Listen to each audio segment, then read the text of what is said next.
What's up everybody, it's Shawnee here and I'm back today to give you guys a review of the Rui Hachimura Air Jordan 1 Retro Low OG in this Cranes colorway. This is a recently released Asia exclusive Air Jordan 1 Low OG that's inspired by a Rui Hachimura PE version of the Air Jordan 1 Low that dropped back in 2022. So that one was only available for friends and family, and it was a black-based Air Jordan 1 Low, but for this general release version, they've replaced the black with this oatmeal color instead. So these dropped in late January and they retailed for the equivalent of 160 US dollars, which is roughly 230-ish Canadian dollars converted. And the official colorway for this shoe is oatmeal, black, and jade smoke. And like I mentioned, these were only available in Asia. So unfortunately for me, I had to grab these on the secondary market. But luckily, the resale prices for this shoe aren't too high. They're not going for that much over retail, so that's a great thing. So Rui Hachimura, for those who aren't familiar with him, is an NBA player for the LA Lakers, and he's signed under Jordan Brand. And I've been a pretty big fan of his Jordan Brand releases. Maybe it's because I'm Asian myself, so it kind of has that Asian inspired flavor or twist, which I really appreciate. So you can say the same thing for this pair as well. Obviously, there's a very strong Asian influence to it. Even though I'm not Japanese, but still, I really appreciate the details and all the little changes that they incorporate on this Jordan 1. So jumping into the details of the shoe itself, the base layer of the shoe is crafted out of this oatmeal or beige colored suede. And like any other Air Jordan 1, we have these perforations all across the toe box. Surrounding the front toe cap, we have this textile overlay, which is done in a similar beige-like color, but featured on the textile, we have cherry blossoms, along with these cranes, and hits of greenery as well, all throughout. And I think this looks absolutely beautiful. So this covers the eyelets of the sneaker, as well as underneath this on the quarter panel. And then stitched on top of this, we have a black suede swoosh with this shiny gold metallic layer underneath. Moving downwards, we have more of that textile layer on the heel. On the top of the heel, we have another black colored suede hit. And then glued in the center, we have the Air Jordan Wings logo, which is done in this jade or greenish color.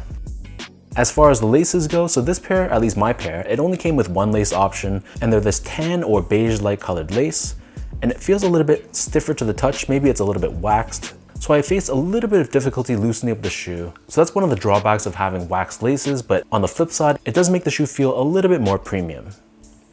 Beneath this, we have a suede tongue, and on the top, like any other Air Jordan 1, we have this tag with Nike Air branding in black. The interior of the shoe is lined in this tonal, beige colored liner, and it feels silky smooth to the touch, and like any other Air Jordan 1 Low OG, it's pretty thinly padded. And then for the insoles, these come with a polyurethane lined insole. It's finished in this jade color on top, and we have the Rui Hachimura Samurai logo pressed onto the heel. So the upper of the Jordan 1 sits atop this sail colored solid rubber cupsole, and encased within this midsole, we do have Nike Air technology for cushioning. And then for the bottom, we have this gum rubber outsole which complements the upper of the shoe perfectly. We have the circular pivot point on the forefoot and Nike branding right in the center. So that breaks down the look and the construction of this pair. And for those wondering about sizing, so in my case, I found that these ran a little bit more snug than a typical Jordan 1 Low OG.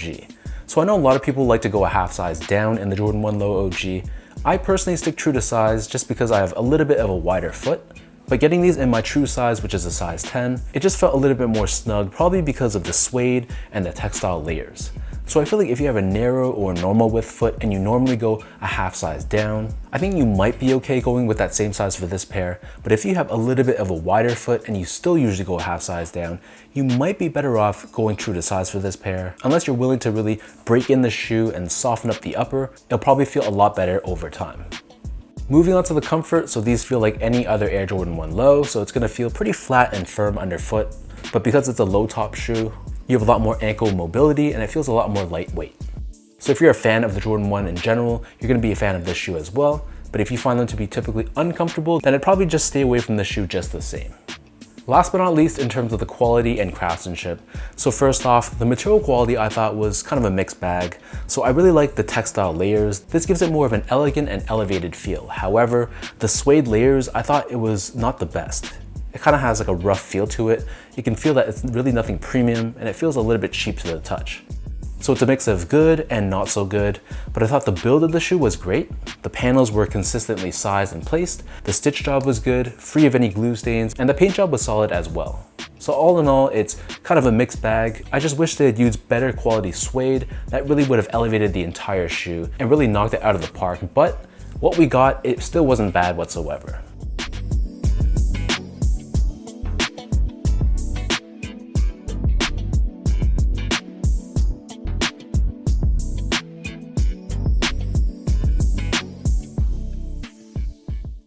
So with all of that out of the way now, let's toss these on feet. I'll lace them up and I'll show you guys how these look.